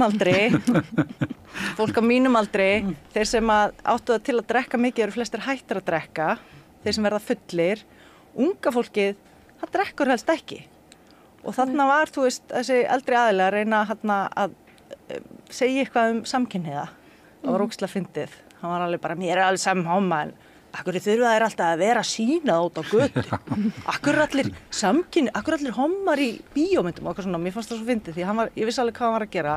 Hann var að reyna að starta einhverju. Var það partí núna eða 97? Nei, það var núna. Nó, já. Og gaurinn sem hann var að reyna að trolla í, hann bara, hann var bara mjög rólegur. Hann sá bara einhvern gamlan frústreraðan kall sem þurfti bara að tala kannski sína tilfinningar og þú veist, og ég veist að þetta stórkostlegt. Það eitthvað stórkostlegt að gerast því að þú veist, fyrir öllum þessum árum, fyrir næstu 30 árum, þá leystist þetta upp í slagsmálum. En nú erum við ég hef bara, með öðrum orðum að segja, ég hef trú á ungu kynslóðinni. Já, ok. En ef við fyrir þá, ég vona að þú sért að undirbúa bíómynd líka þetta og hafi kannski verið með, en sko, þá nú líka eitt sem var í fréttum, ef við söksum aðeins inn á listan, það sjúkdómur Kolbeins var ekki áfrýjað til landsréttar. Sko, Kolbeinn fótboltamaður. Já. Varandi svona orðræðu og kanselleringar og viðurkenna ofbeldi og tala ofbeldi og svona, getið þið hafið þið eitthvað þessa frétt að segja? Sko, ég viðurkenni, hún fór fram hjá mér til að, bara í dag, maður svo sem þekkir ekkert þetta mál en það sem maður lesi í fréttum, þetta náttúrulega bara, þetta er eiginlega svolítið átækilegt að lesa einhvern veginn og manni finnst þetta svo ótrúlegt hvernig svona þessar sögur og þetta er náttúrulega ekki einsdæmi og ekki held ég einu svona einsdæmi í þessari viku af þessum svona hóp og mér finnst þetta bara rosalega sérstakt, þú veist, þetta er eitthvað púlja þarna sem við höfum búin að sjá það síðustu ár hvernig einhvern veginn atburðir hafa komið fyrir og mitt hafa mikið af sögum sem hafa bæði komið í fjölmiðla eða ekki og af, hvað maður að segja, þessu landsliði oft. Ég er svo hugsið, þú veist, yfir þessu einhvern veginn, er þetta einhver afmarkaður hópur sem að kannski geta tíðkast meiri eða er þetta svona rosalega algengt? Er svona stór hlutdeild af þetta nú uppilagi drengir sem að, þú veist, maður veit ekki hvað gerst þessu einstaka máli en það verðast vera sterkar vísbendingar fyrir því að fótboltamenn í landsliðinu fá rugluna og þú veist og það að svona fara að trúa aðeins meira á eigið ágæti og svona kannski að haga sér þá með hætti sem að kannski maður myndi ekkert gera eða svona ég held að fólk gera ekkert almennilega og sem einstaklega sem hef fengið rugluna á sínum tíma og þá það ekkert þetta getur verið mjög bara svona Já, maður getur alveg skilið það í þessum hóp af ungu mönnum, þú veist, er kannski 16 ára, 17 ára að fá athygli, skilurðu, og dýrkar og dáðir, peningarnir líka, flytja ofta heimann. Og þessi kynslóð sem er núna, þeir náttúrulega eru þar fyrir, þú veist, MeToo-byltinguna, áður en þessi umræði kemur. Maður svona bindur vonir það að framtíðar fótboltamenn séu kannski annars staðar, þar kikkar feminismin inn, að áhrif feminismans að þeir verið kannski betur bara betur upp aldir. Miklu meðvitaðri örgulega. Ég held að það sé bara fullt af strákum sem eru, og það er náttúrulega búið að, þú veist, það er búið að vera svona átök í gangi, fá því já, og þú veist, bara að fræða unga kallmenn bara hvað, þú veist, kynlíf og bara svona kynferðslega áreitni, þú veist, hvað þetta. Eitt af því er nú reyndar eitt sem að hefur komið, ég held að það hafa nú verið í vikunni, fréttir það, hvað klám og áhorf hefur minnkað. Það minnkar bara jafnt og þétt hjá úlingum. Og það er vegna þess að það hafa verið vitundavakningar átök, það er bara verið að fara í markvissa forvarnavinnu. Þannig að krakkar sé ekki að horfa á klám og halda það sé kynlíf. Þau eru líka svolítið krakkarinn dag, nú á ég eina 16 ára og 21 ás. Þau eru líka svolítið alin miklu meira upp í hvað er norm í þessu, og það var enginn sem að sagði henni svolítið svo okkur, Það var ekkert sem að, þannig að þau eru líka kannski dómharðar í leiðinni, þú veist, að ef ykkur gerir mistök að þá sé svolítið bara svona þessi slaufun og svoleiðis. En maður tekur, allir þið fá ekki bara, kannski alltaf að segja þetta, en ég get alveg ímyndað mig bara úlingar í dag að fá miklu meira samvinskupið að skoða klám en mín kynslóð gerir. Já, bara búið að segja þeim hvernig þetta virkar. Þegar við vorum 18 ára, 17 ára, þá voru í alvörunni í Morgunblaðinu bara auglýsingar fyrir strippstæðana og berbrjósta konum. Já, við fórum það var klámtíska í gangi og Ron Jeremy var á undirtónum á forsíðunni og þetta var normalisera þegar við vorum krakkar. Já, ég man líka bara þegar þegar var svo mikið að strippklúbbum í Reykjavík þegar við vorum sem mest á djamminu, þá voru þetta staðin sem voru opni lengur. Maður endaði rosa oft á strippstað og fannst það bara sjúklega að finna. Og svo bara fórum við öll á Bóhem og geðveikt. Ég held líka bara þessi samt að mörguleið þessi umræða, ég held bara bæðmaður held ég telja þessi unga kynslóð, ég fekk þvílíkt magna kynfræðslu, ég held ég hafi verið einu sinni í viku í 8. bekk í kynfræðslu og ég held að vitundavakningin er miklu meiri einmitt þetta fáði já, nei, allt svo herferð hefur skilað sér það sem þú nefnir með klámið og svo held ég líka bara svona ótrúlega sett bara svona hlutin eins og gerður í blöss. Þú veist, að tala um þessa hluti og þetta er ekki feimnismál, ég held að það sé líka mjög heilbrigt fyrir ungt fólk að sjá, þetta er ekkert til að skamma sig fyrir, þetta er ekkert til að bara hluta lífinu. Já, og það er alltaf læg að spyrja og það er læg að vera forvitin og eitthvað svoleiðis, þannig ég held að hún líka, ég vil alveg gefa kredit til hennar, Já, Sólborg líka. Já, Sólborg, já. Svona áhrifavaldar. Og hún Sigga Dögg líka. Já. En þetta eru konur að ræða það, konur mega hafa, setja mörk og gera, þú veist, og vita hvað þær vilja og svona, þú veist, það var ekki til þegar að ég var yngri, þú veist, konur, þú veist, voru ennþá í þessu hlutverki að vera bara svona þolendur eða þiggjendur, eða þú veist, ekki með sitt eigið agenda í kynlífi. Við sjáum ofta ekki framfærirnar í eftir allt þrotlausa fræðslustarfið og fólk sem er að leggja sitt að mörkum í kennslu og samtökum og að því að við kannski bara stundum erum ósækjöld, ertu að segja, gleymum að einhverjar framfærir hafa orðið til og gleymum líka, og kannski einblínum á, eins og þú segir núna, MeToo sé bara svona jákvætt, þú veist, en svo náttúrulega getum við líka alveg auðvitað farið út í allt svona ákveðið erfiðar afleiðingar MeToo. Já. En skil okkur vonandi prúðara landslið til 5 ár, Já, þannig að MeToo það er bara mjög en það vantar ég veit ekki hvort það vantar bara hjá okkur svona að tala, setja ekki bara annarkvort vera með á móti MeToo eða í umræðinni eða vantar líka fyrst mér stundum bara einhverjar væri gaman ef einhver myndir svona rannsaka hvað hefur haft áhrif og þú ert að tala núna þetta með klámið, pæli af hverju er það þá og hvaða er það bara af því að fólk er hrætt við vall er það bara ótta eða samviskubiti. Ég sé bara fróðar, ég man þegar ég var unglingur að það var enginn sem að sagði manni hvernig maður ætti að reyna að stelpur og maður var skítrættur við það, skilurðu.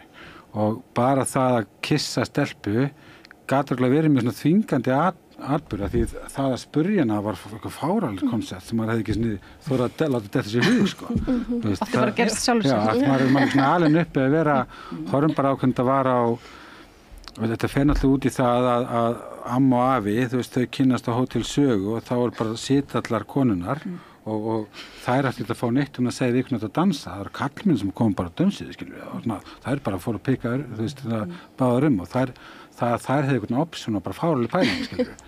Þetta er bara breyst svo mikið og við erum bara í alveg komin þann stað að sem ég held að margir hefði óskað sér að, ég bara vildi óskað sér, ég hefði fengið eitthvað svona, ég held að ég hefði fengið 1 tíma í kynfræðslu í 10. bekk og það var mjög skrítið og kennarinn skammaði sér meira en við, sko. Ég er aðeins yngri en það var svoleiðis líka hjá mér. Þú veist, það var ekkert mikið verið að tala um, það var ekki verið að tala um það hvernig geti notið þess eða neitt, sko. Það var bara bam, beint í kynsjúkdómana. Já, bara engin herklas. Ég var hægt í mjög svona framsæknarskóla þegar kom að þessu, en þetta nýtist fólki og að geta að tala um þetta og mér líka, sko, þegar þú varst að tala um að maður var yngri að mér líka svona datt í hug svona oft maður var lítil kannski svona kannski 12 ára eða hvað það var, sko, og þá var alltaf, sko, ef að strákar væri að stríða manni þá hlyti að vera það því að hann væri skotin og ég held að þetta séu ekki góð skilaboð og ég svo sem þekki ekki í dag hvort að það sé ennþá verið að hendi þessa línu en mér finnst þetta ekki mjög góð lína að ef að strákurinn er leiðilegur við eða þá sé hann bara skotin í þér. Já, þú bara vera þakklátt fyrir alla athygli sem þú færð. Bara að gott hann sé fyrir þú sé bara rosa neikvæð og leiðileg. Já. Þú veist, ég held að það sé ekki góð skilabóð. Ég meni, ég heyrði þetta þegar maður var yngri þegar maður var að kvarta yfir einhverjum strákarnir væri svo leiðileg við mann að þessi var dónalegur eða hvað. Í alvörinu? Hvenær ertu fædd? 2000. Ok. Það er ekki. Nei, mitt. Og mér finnst þetta alltaf, ég held að ég vil trúa því að þetta allir mér sé eitthvað sem er hægt að varpa þessu fram. Mitt. En það er líka bara, það er samt mjög áhugavert, sko, vegna þess að, þú veist, að unglingar eru oft aðeins íhaldsamari heldur en foreldrar sinni núna.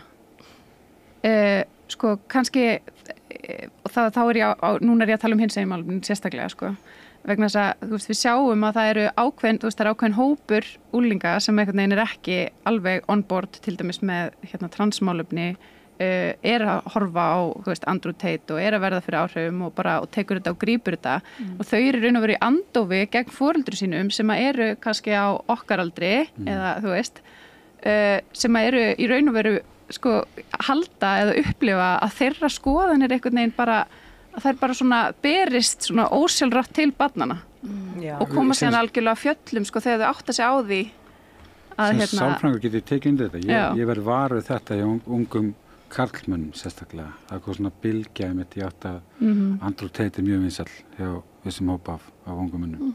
Og af því að þeir eru náttúrulega bera á borð líka, þú veist, það er svona ákveðið sjálfsjálfar element í þessu, þú veist, það er svona ýmislegt og svona eitthvað sem að þessi strákar kannski upplifa sem valdablandi. En hvað getið þið sagt okkur aðeins svona hlustendum og orðvendum sem ekki kannski hafa hlustað á Andrew Tate eða er ekki alveg inn í, sko, er það að meina þá að þetta, sem það er umverulega næsta kynslóð sé með ákveðið ansvar sem verði þá eiginlega íhaldsamara. Já.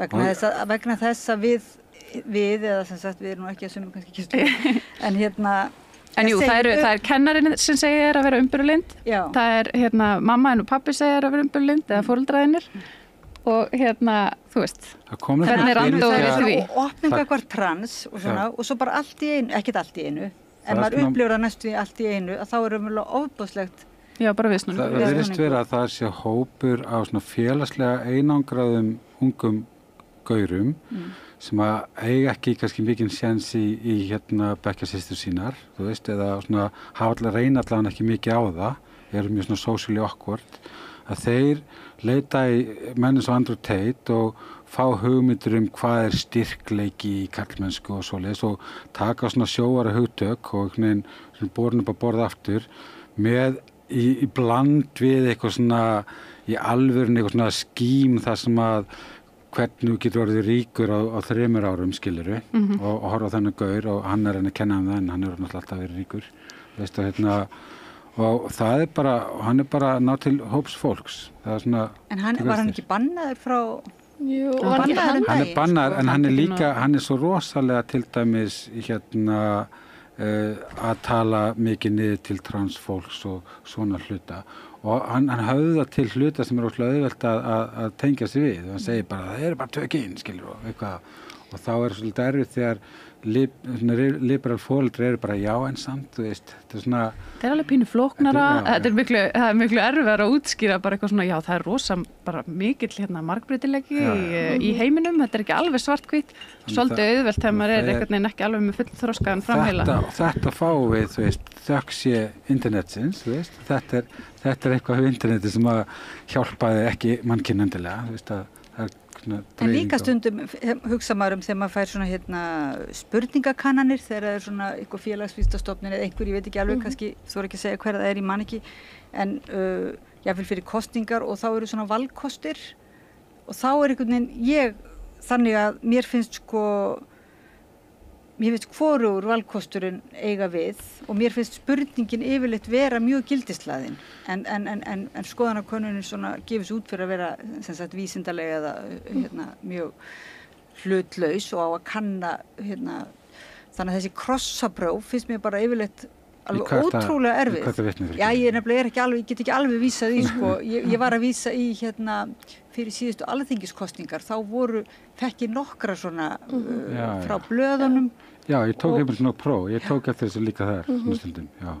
Þá fannst mér þessir valkostir en þá var ég að hugsa þetta eins og þú segja, þetta svona rófið þú veist, það núna að rófið það svolítið, það eins og það skili sig svolítið illa, menn hafi ekki svona mikið þol fyrir slíkri umræðu eða orðræðu þannig að svona gaukar sem að þú veist kýla á eitthvað og meira þess að verkamannaflokkur eins og segja ákveður að skella sér í En gerist það ekki alltaf þegar umræðu verður svona polaristirð þá fólk svona gefið þessu option hvorum megin ertu, skilur eins og sé ekkert grátt svæði og það oft hluti vandans held ég Já, líka kannski bara kalla það grátt svæði, þú veist, hver vill vera á gráu svæði, hver vill vera litlus og marglítasvæði. Já, það er raunverulegt að vera það, að vera svona, ég held einhvern veginn, við þurfum að þess að hugsa bara, þetta eitthvað skrítið að maður sé þá bara eitthvað óákveðin eða ef þú ert, ef þú vildir gjarnan svara já en, eins og segir, og jafnvel fá sér kaffiball og hugsa áður maður svarar.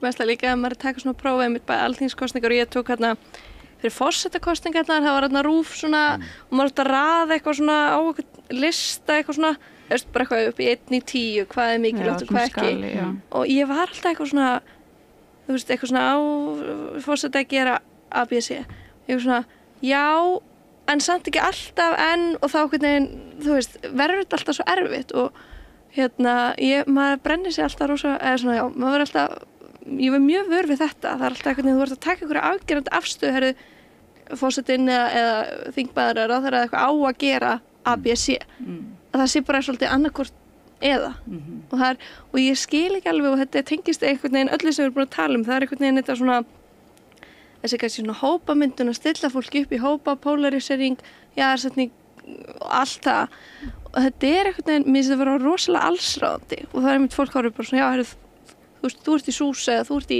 ungum jafnaðarmönnum eða hvað eina þú ert og þá einhvern veginn, já þá ert þú svona og það er bara mála einhverja mynd og má nefna kannski í því samhengi, ég var í gær á viðburði þarna, ef ég var einmana þá myndi ég gangi Sjálfstæðisflokkin ef þið sáu það, að ritgerð hjá henni hvað heitir hún, Elinborg og ég veit svo sem ekkert hvað svona agenda hún hefur en ég fór eitthvað svona að hugsa þetta á já, það eru margir sem halda að maður sé einhvern veginn af því að maður er í Sjálfstæðisflokknum eða maður er í þessum flokki eða maður vinnur hér eða maður gerir þetta. Var þetta listakonan sem var með gjörning sem hét þetta eða? Nei, hún skrifaði B.ritgerðina sín í sviðslist þar sem hún rannsakaði starf ungra sjálfstæðismanna með tilliti til sviðs svona listar og fræðinar á bakvið það og hún var í 1 ár eða svo mætti nokkra viðburði og var svo skrifum það og hún sagði titillinn á ritgerðinni var ef ég væri einmana þá myndi ég gangi Sjálfstæðisflokkin. Það er það öflugasta félagsstarfið í Sjálfstæðis og þeir eru með langskipulegustu svona stærsta grasrótina, kosningavélina það ættu allir að taka sér sjálfstæðisflokkin til fyrirmyndar. Já. Og þetta sú svona sérstaka- staður sem fólk færa til hérna. Já. og það líka Og alls þetta er konar dálítið- Stærsti landsfundurinn, en þetta var náttúrulega líka einu svona 40 og eitthvað prósent flokkur. Já, það hefur breyst og Það þetta er var líka, bara- þetta er svo alls konar fólk og það er einhvern veginn ekkert að stilla þessu einhvern veginn upp. Já, þetta er stereotypan, hún er einhvern veginn alls konar og hérna, en jú, ég held meira þess að ég sé að segja rétt frá, ég held við séum næst stærsta stjórnmálhreyfingu landinu, SÚS.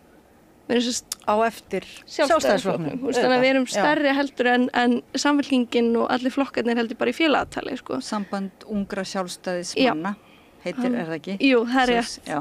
SÚS, það er hérna, En rosalega. það er rosalega vel skipulagt allt svona í sjálfstæðisflokknum og í kringum kostningar það er bara vél og það er bara verið að Ég keyra held að fólk út stundum er vinstri bara aðeins of málefnilegt. Ég veit að þetta er líka málefnilegt hjá sjálfstæðisflokknum, en þau passa sig alltaf að hafa stuð með einhvern veginn. Þú veist, þau eru líka það er líka með bara svona... aftur þessi ægi í Já. sjálfstæðisflokknum. Já, eða bara, þú veist, að einhvern veginn að vera með eitthvað svona viðburði, þú veist, þar sem að bara sjálfstæðiskonur hittast og gera þetta, það kemur eitthvað fyrirlesari, þú veist, þetta er svona, þarf ekkert að vera, þú veist, þetta er ekki eitthvað svona hardcore fundur, 4 tíma fundur, þar sem farið eru málefnin, skilji hvað við? Já, þetta er Þau mjög mikið gerir líka þetta vel, sko. sósíal Já. aspekti og þú Já. þarft einhvern veginn líka, þú svona fær fólk inn á hérna því að mæta á sósíal og segja, herri, hérna er bara alls konar fólk og fólk sem ég ekki tala við og lala og finnst bara alltaf lægi að ég veit ekki nóg um þetta og hitt, hún nefndi það að það væri svona, maður þurfti ekki að hrættur ef maður veit ekki eitthvað og maður er ekki alveg með þetta á hreinu en svona, og svo förum við samt líka alveg í mjög hardcore málefni og kannski það kannski er svona þessu öðruvísi og það er kannski meira gert á landsfundi og svona sérstökum fundum og það er bara, þetta er alveg rosalega vel skipulagt starf maður segir sjálfur frá. Já, maður finnur líka út á landi. Nú að peningi í þessu líka, glemum því. Já, mestu peningin. Heill fjölmiðl undir hana og... Jó, og svo er það nú. Allir fjármagnseigendur Íslands er í ríkisstyrkirnir líka, þeir fá flesta því. Já. Já, þú viðkennir það bara alveg. Já, það er bara tengslu við hérna, hvað heitir það, hérna, þingmannafjölda, hvað við fáum frá henni ofinbera í styrki. Já. Þannig að það er... En svo er nú ykkar flokkur mjög svona duglegir að gera lítið úr styrkjum almennt, samt? Já, ég er ekki hlindur sem styrkjum, alls ekki, ég er bara að segja... Þú ert ekki hlindur? Nei. En það átti einhvern tíma að endurgreiða styrkina frá einkafyrirtækinum, manstu, eftir hrun. Það átti að endurgreiða það, já. Það var ekki. En hvernig ætlu þetta félagsstarf væri að væri engi styrki til dæmis? Það væri líka athyglisvert, sko. Það væri náttúrulega kannski öðruvísi, en þá kannski á móti, þú veist, þetta er svolítið erfið jafnvægislist og hérna, þannig að ákveðin takmörk líka sett einmitt hvað þú getur sótt í vasa einstaklinga og fyrirtækja og þá er einhvern veginn þessi ríkisstyrkin eins og ég skildi, ég veit farið djúpt í þetta mála, það er einhvern veginn til að vega upp á móti og svoleiðis og svoleiðis en jú, það er náttúrulega bara staðreynd að þú færð fjármagn í samhengi við það hversu mikið fylgi þú færð, þannig að það er auðvitað. Og ríkisstjórn Bjarna er með minnsta fylgi síðan hrun bara. Gera á horti. Já, Gera á horti, það var í fréttunum sem sagt, það er eina fréttunum sem við þurfum að ræða það eitthvað eða það er til dæmis tíminn hleypur frá okkur. Við erum líka með Akranes, gjaldþrota fyrirtæki og svona ákveðið varnarleysi kannski og hérna þrot, við erum með deilur það hver tekur ábyrgð á vassleiðslunni til Eyja. Það er líka annað. Það er alveg galið ástand. Já, þetta er svona hvað, ég býð upp svona efnin til að, Já, ég veit ekki, mér skemmtilegast að velta mér upp úr fylgistafi sjálfstæðisflokksins en mér finnst það svolítið leðilega kakast þér, sko. Nei, ég tek því ekki, mér finnst það. Já, en svo getum við líka rifjað upp annað, sko, annað sem ákveðnir ekki fréttir eða líka, það var náttúrulega ýmislegt í fréttum og bara í dag. Já. Ég held að eins og maður talar fylgistaf sjálfstæðisflokksins að það er svona mín og ég veit ekkert ég er rétt fyrir mér eða ekki, þetta er fabúleininga minni hálfu, en ég held að til dæmis þessi frétt sem sáum bara rétt áður við mættum hingað frá dómsmálaráðherra er hluti af þessari forvinnu fyrir næstu kostningar.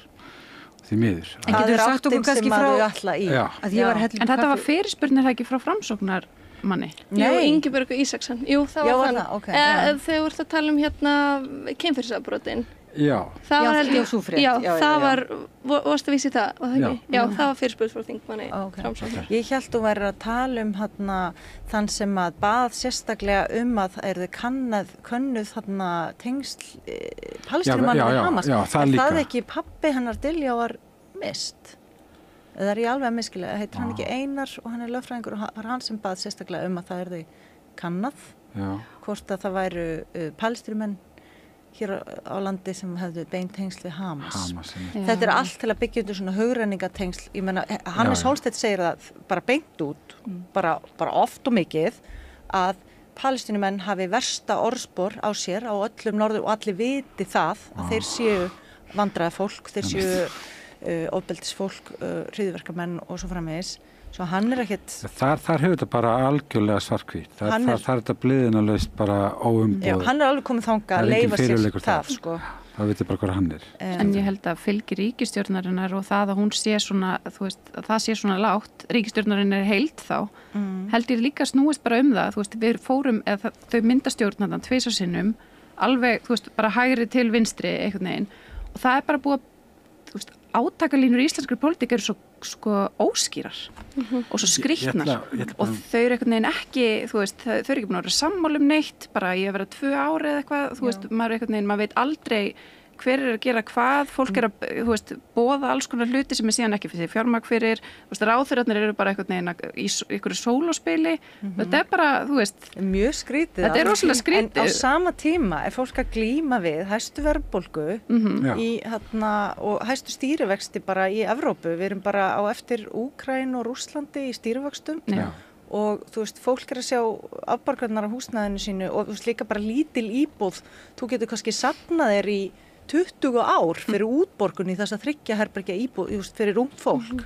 Algjörlega. Þú veist, fólk hefur alltaf kosið sjálfstæðisflokkin, svona mjög margir þegar hafa náð að selja fólki það að við kunnum á peninga. Við erum peningafólk og látið okkur peningana. En þeir vita ekkert hvað þeir eru að gera. Þeir hoppa bara á bergmál það sem er til þessi útlöndum. Þú veist, þetta er í gangi í Bandaríkjunum, þú veist, í kosningunum þar, er í gangi í kosningunum í Frakklandi og þá er þetta frábær leið með til þess að slá ríki augar og tala ekki. Af því þú ert gjaldþrota í efnahagsstefnunni og það eru allir bara hvað næst og hvað nú. Og gjaldþrota á Akranesi og ráðalaus í Vestmannaeyjum. Og síðan erum við ekki með neina lausnir í húsnæðismálum, markaðurinn átti að leysa það og það er alveg bara svona búið að vita það í mörg ár að markaðurinn er ekki að leysa og það eina sem er að gerast er eitthvað brask. Og það, þú veist, og eina sem við heyrum að í fréttum er að það og braskvæða eitthvað fleira, við skulum braska með einhvað fiskeldi og við skulum braska með lóðir og braska með, þú veist, vonandi, ég held að það sé verið að, þú veist, við sjáum alltaf hvernig á að fara að braska með heilbrigðiskerfið okkar, þú veist, ég veit að einkarekstur er mjög svona sexy en, þú veist, en oftast er þetta bara eitthvað helvítis brask, bara sorry, það er engin samkeppni, það er bara einn kaupandi, og þú veist, þetta er bara eins og, þú veist, já, en ok, án þess að fara út í of langt mál, þá bara einhvern veginn, þá held ég að fylgið hrynji af því að, þú veist, það er ekki eins og neitt trúverðuleiki á bakvið þetta lengur. Fólk fer bara út í búð og er bara, og það sér bara lánið sitt eða, þú veist, leiguna sína. Það er, þú veist, eins og þessi tilraun til að ná einhverju stjórn á leigumarkanum. Hún varð engin. Ég held nú líka að hegðun Bjarna Ben í því að segja af sér og hoppa yfir annar ráðuneyti og hoppa svo á forsætisráðuneyti leið og það gefskiliri. Það hlýt nú að skýra þetta mörgu leyti. Ég held að það er ekki hægt að horfa fram hjá því að fylgi hlýtur að sá sem að er í æðstu stöðu, hann lítur á svolítið áhrifokkunni fylgi sveiflast, sko. Það er bara í hlutarins eðli.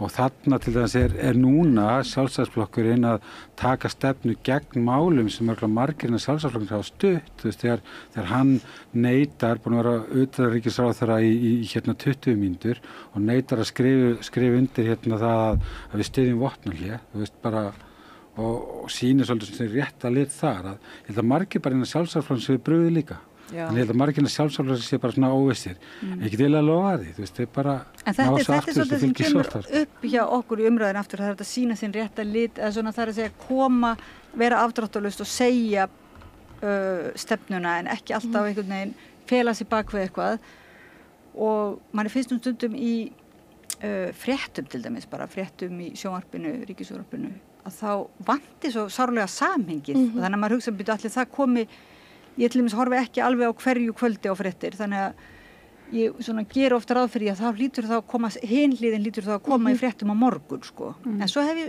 stundum hort, sko, kvöld eftir kvöld og þá kemur einhvern veginn, það vantar, sko, seinnipartinn alveg í stökuna. Þannig að mér svo oft mikið upplýsingum einhvern veginn, já, það vantar algjörlega samhengi. Þannig að núna kannski svona pínulta sem fólk hefur, aðeins náð að tengja saman orsök og afleiðingu, sem kemur það fram í skoðunum að það algjört fylgishrun, sko. En það bara algjört verkleysi. Við erum búin að vera með þessa háu stýrivexti hversu lengi núna. Og þú veist, það virðist ekki skipta henni máli. Ég held sko að hundurinn minn gæti sittið í fjármálaráðuneytinu í einhverju störukeppni í Seðlabankastjóra að bara eitthvað, já, þú veist, hafið þið tekið orðið vör við eitthvað svona aðgerðir eða aðgerðir til þess að, þú veist, laga stöðun á húsnæðismarkaði? Nei, og það er engar aðgerðir. Það er húsnæðissáttmáli eða svona húsnæðisstefna og áætlun frá innviðaráðuneytinu. Öll sveitafélög hafa þurfa að gera húsnæðisáætlanir, þau þurfa að meta hversu mikið, sko, að ég vilja vera eitthvað að bera bætiflokka fyrir þessa ríkstjórn, en þú veist, það hefur alveg vinna átt sér stað, sko, það sem er verið að reyna að dressa þetta, en það er bara Reykjavík sem er búin að skrifa undir, sko, eitthvað samning við innviðaráðuneytið húsnæðisuppbyggingu og við erum ansið duglega í Garðabæ, þú veist, en það er samt, bara verktakar sem kaupa lóðir og sitja á þeim og selja þær áfram. Já, það vantar þessar, sko, þú veist, og í þessum áformum eða, þú veist, þessum, ég bara man alltaf bara ekki svipum hvað þetta heitir, húsnæðis Þetta er einhver stefna, sáttmáli. Já, allavega bara hringilegt, ég bara missi málið. En þar er til dæmis, þar er kveðið á að sko 30% af þeirri uppbyggingu sem á sér stað sé innan almenna kerfisins eða fari félagslegt húsnæði. Það verði innan almenna húsnæðiskerfisins, þú veist að það séu leigufélög sem eru rekin ekki í hagnaðarskyni, búseturéttarfélög og svo félagslegt leiguhúsnæði. Veist, þetta bara rímar náttúrulega við stefnu Reykjavíkurborgar, þannig að þau fara að skrifa undir þetta, rímar ekki við stefnu meirihlutans í meirihluta Sjálfstæðisflokksins í Garðabæ, þannig að við höfum ekki farið í eitthvað undirritun, en hefur samt haft þau áhrif að sko 10% húsnæðis sem er verið að byggja upp í Garðabæ á að vera innan þessa, þú veist, sem er miklu meira heldur en hefur nokkuð tíma verið, ekki félagslegt heldur innan þessa almenna kerfis, það er að segja, þú veist, það er einhvern veginn bæði. Verða það leiguíbúðir eða til sölu? Leiguíbúðir. Og það sem leigunni, hvaða leiðir eru til þess að halda leigunni innan skynsamlegra? Nei, þá nefnilega erum við að tala í raun og veru, þú veist, það eru kannski samstarfið eins og Bjarg eða við En þeir nefnilega tala það að aðgengi að lóðum sé ekki neitt, af því að það eru bara hæstbjóðandi sem að selur og fær að tróða svo inn fleiri einingum á reitin, selur áfram og það er komin svo gífurlegu kostnaður að það er búið að byggja nokkuð, að þú veist, hver hefur efni á þessu, hver ætlar að búa? En svo er það líka sko að því að kostnaðurinn er orðin svo ótrúlega mikill við það að bara byggja hús og bara nánast við það sko, þú veist, nánast komið íbúð á 20 milljónir án þess að þú sér búin að leggja steypa einn einasta vegg sko, að því að bara bæðir og þessi opinberu gjöld og allt það þegar kemur að því og bara öll stjórnsýslan í kringum þetta er orðin svo flókin að þetta er svo íþyngjandi og það náttúrulega bara hækkar húsnæðisverð og svo höfum við séð það líka. En er þetta ekki líka bara, þú veist, þetta kostnaður við framkvæmdir og allt svoleiðis og þú veist, og sannarlega, þú veist, að þú þurfir að fá öll leyfi og allt svoleiðis, en það er samt líka bara húsnæðisverð er bara í hæstu hæðum og þá þetta fara lóðirnar á. Já, en sko, til dæmis þessi reitur sem var seldur hérna daginn upp á Ártúnshöfða, hann var þannig, þú veist að hann var það dýr að hver íbúð var þegar farin að kosta 6 milljónir án þess að nokkuð hefði verið byggt, en þá er þetta selt áfram næsta braskara og þá hækkaði verðið svo mikið að nú kostar hver íbúð 11 milljónir og það er ekki eins og búið hannana. Það er ekki stjórnsýsla, það er ekki, þú veist, það er bara gamaldags brask. Þetta er, ættum við að horfa til Vínar aðeins. Ég held að það séu ykkur 80% eða 60-70, það eru svona fáránlega tala af hlutfalls þess að húsnæðismarkaðarins þar sem er í raun og veru innan félagslegs kerfis. Já, og auðvitað ætti það bara hið opinbera að byggja þessar íbúðir til að stoppa, því að þetta er svo gífurlegur fórnar, þetta er svo mikill spillingakostnaður og það hann endar bara á, þú veist, fólki sem hefur ekki efnaði, en þú veist, við hefum einhvern veginn búið í haginn þannig að núna það bara, þú veist. Það heldur engin vernd fyrir leigjendur og þetta eina leiðið fyrir fólk til þess að ávaxta peningana sína, þannig að fólk kaupir sér íbúðir, situr á þeim, leigir þar út, selur það svo með hagnaði. Það má ekki eins og skráða niður hversu margar íbúðir þú veist með í leigu. Og svo þetta bara, þú veist, að því að nú ég búið í Hollandi líka og þar þetta bara réttur leigjenda svo mikill að fólk flytur með sér sko gólfefni. Þú veist, maður getur leigt gólfefni að lausar íbúðir vegna þess að situr maður sitt gólfefni og maður þarna í 30 ár. Vegna þess að það er ekki hægt að reka fólk af heimilum sínum. Það bara hreinlega ekki hægt og þau megi ekki hækka leiguna nemum ákveðið, þú veist, það ákveðið svona leiguþak. Og það bara, þú getur fengið skoðunar alveg til að koma og meta hvort þú sért að borga of há leigu og svo framvegis. Já, en sko hér var gerð alveg ótrúlega vanmáttug tilraun til þess að koma einhverjum böndum á leigumarka og við erum að tala um það að fátækasta fólki á Íslandi, það að leigja. Þekkið margar sem eru með mjög háa tekjur sem eru að leigja, nema þeir séu bara eitthvað í djóki að leigja sér, þú veist. Það fátækasta fólki sem á ekki fyrir útborgun í íbúðina. Og það borgar meira húsnæðinu við sem og fólki sem á ekki efnað foreldra. Nei, nákvæmlega sem er ekki með þetta, svo þetta bara orðið bara stéttskipting döðans. Já. En það átt að gera smá tilraun til að með þessum húsalegu lögum, þessi lög sem voru samþykkt núna á þingi sem að Sigurður Ingi mælti fyrir. Ég hef ekki kynnt og hans, þú veist, það var verið að tala um leigubremsu og eitthvað svona, það var ekki eins og nálægt því að komast þangað. Það stærsta hagsmunumáli var síðan bara allt í einu, við þurfum að minnsta kosti bara geta skrásett hversu margar íbúðir eru í útleigu svo við getum að minnsta kosti bara kortlagt vandan, bara upp á húsaleigubætur, bara upp á hvað er þetta margir, hvað eru það margir sem eru að leigja út og hvað eru margir sem eru á leigumarkaði. Það má ekki, af því að sjálfstæðisflokkurinn var á móti. En fyrsta Karen, hvernig líst þér, sjálfstæðisflokkurinn var á móti? Já, það er ekki eins og að kortleggja vandan. En hvernig líður ykkur, eða þér bara, persónulega, að taka við svona kannski rústum, þar að segja, þú kannski sem hagfræðingur, trúir á það sem þú sagðir áðan raunverulega á einkaframtaki skapi tækifæri og þetta skapi jafnvægi og svoleiðis.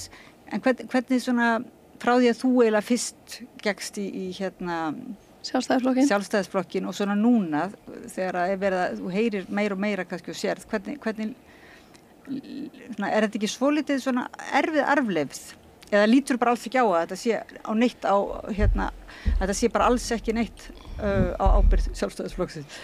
Nei, sko ég horfa alveg á það að ég gekk í Sjálfstæðisflokkin út af einmitt gildum og einhverju svona þessari hugmyndafræði sem ég trú á hinn frjálsa markað og ríkið einhvern veginn að skapa umhverfi fyrir einkaframtakið til að bara blómstra og það þarf samt að vera einhverjar ákveðnar skýrar línur og ég held ég sé að líka ég væri helst til að geta sýnt að en einmitt eins og við tölum sérstaklega um húsnæðismarkaðinn og við erum búin að tala um hátt leiguverð, hátt íbúðaverð.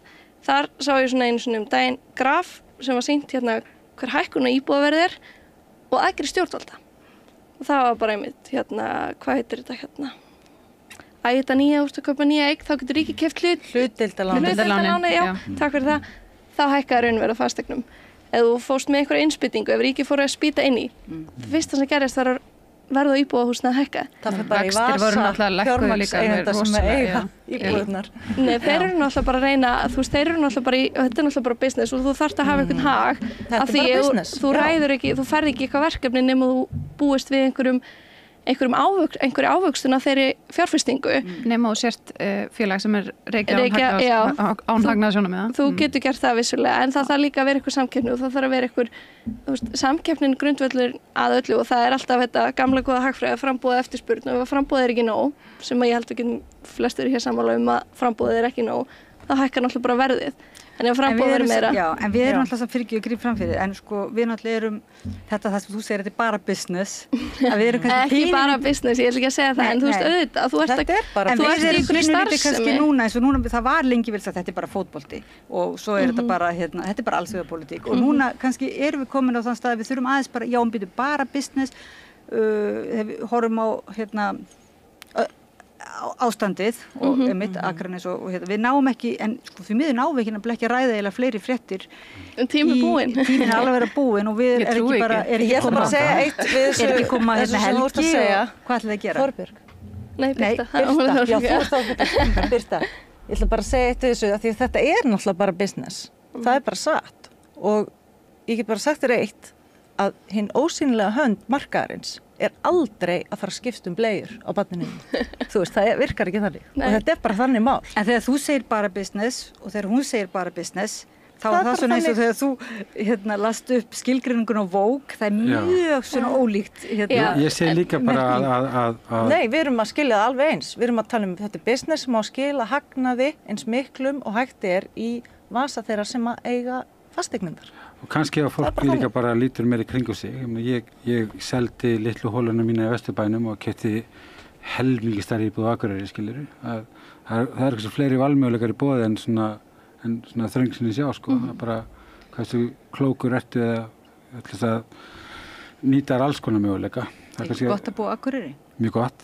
Það er alltaf sól á Akureyri. Þú átt heima á Akureyri. Þessna, ég var að hugsa, af hverju er ég alltaf að hugsa til þín þegar ég er á Akureyri, þá hugsa ég svona ósynlegt eitthvað fólk sem ég þekki á Akureyri, en svo er ég bara, nei, þú ert úr Árbænum. Það er sögum ástæða og ég hugsa alltaf til þín þegar í skrýtnum fjölskyldu bóðum. Nei, já, mér lifi á Akureyri og það er vaxandi að það hlýtur að vera hægt að finna leiðir til þess að búa til húsnæði ódýrara í Reykjavík að það er ódýrara að gera það á Akureyri. Ég held að þessi bara fullreynt sko með hérna ósýnilegu hönd markarins, hún er aldrei að fara að hugsa þá sem minnst mega sín í þessu samfélagi. Þetta er líka bara huglægt mat, þetta er bara huglægt mat fólks, þú veist. Ég bjó í alveg í íbúði sem var alveg sprungin utan á okkur, skilurðu, og ég náði að selja, hún seldist ekki þegar ég var að reyna að fá okkar mikið fyrir hana, bara ég held að fasteignasalinn hefði aldrei leyft mér að fá minna fyrir hana í fekk, en það var töluvert meira en þú veist, ég held að ég keypti í alvörunni helmingi stærri íbúð á Akureyri fyrir 2/3 af því verði. En lausn fátæksfólks á Íslandi er ekki að flytja á Kópasker. Þú veist, allar að vinna, hvað allar að gera þar? Nei. Skilur, fólki sem vinnur í bónus, það þarf að búa Nei, en ég er að benda á að margt í umræðinni er kannski líka. Nei, að Kópasker er ólöstuð, sko. Ég bara veit ekki hvort það getur hýst alla, það lítur að vera. Við getum komið fyrir fátæku fólki í einhverjum. En við getum allavega það þurfa að vera tækifæri út um allt land, sko. Akranes, sko, þetta er náttúrulega. Það er hugleg, sko. Ég held að mig alveg endur sko það síðan. Ég styr það líka að fólk búi allstaðar. Mér er svolítið leiðilegt hvað við erum öll í hnappi hér. Það væri náttúrulega gaman að við verðum að fara í partí núna til dæmis og getum haldið þessari umræðu áfram. Við megum bara koma í eldhúsið heima hjá mömmu og klára þessar, það er mjög mikil góð vinstri slagsíða þar og þú er gengin í sósíalistaflokkinn eða hver veit. Fyrir minna þetta verður þú komin í sósíalistaflokkinn. Og nei, en ég þakka kærlega fyrir þessa samræðu. Við vorum dálítið bara duglega að taka á fréttunum og tala út, nota frétturnar sem svona vettvang eiginlega bara, sem punta til þess að ræða það sem greinilega skiptur okkur svolítið miklu máli og ég vona núna bara að þið munið njóta helgarinnar og Ég ætla að stiga Akranes helgina og fara á Írska daga. Já, það er einspýting. Það er einspýting í hagkerfi. Þú ferð þá og tjekkar á Akranes businessunum, sko. Já, ég verði í Búðardal. Nó, kannski gerir það. Hvað er að gerast í Búðardal? Það er nú góðu staður. Það er allar Madame Tourette að vera með eitthvað sjó annað kvöld. En ég er bara að fara í tjaldundalegu. Yndislegt. Ég er að fara á Borðeyri. Þannig að það er nú minnsta, Þannig við dreifumst samlega landið. Ég er bara að fara að skúra eftir partíið. Ég er að fara að fjölga í sósíalistaflokknum bara allan. En þá þakka ég ykkur fyrir og það er sem sagt, það er Hrönn Sveinsdóttir, kvikmyndagerðarkona og framkvæmdastjóri Bíóparadísar, Bíóparadís, takk fyrir mig, og Birta Karen Tryggvadóttir, hagfræðingur og í stjórnsus og vinnur líka hjá SFS útgerðinni og Birgir Örn Steinarsson, Biggi Maus í sálfræðingur og tónlistarmaður. Já. Akureyringur, nýr akureyringur. Ég segir reynda stundum bara listamaður því ég skrifa líka fullt, bæði kvikmyndabransanum. Já, listamaður og akureyringur. Ertu byrjað að segja það, akureyringur? Akureyringur.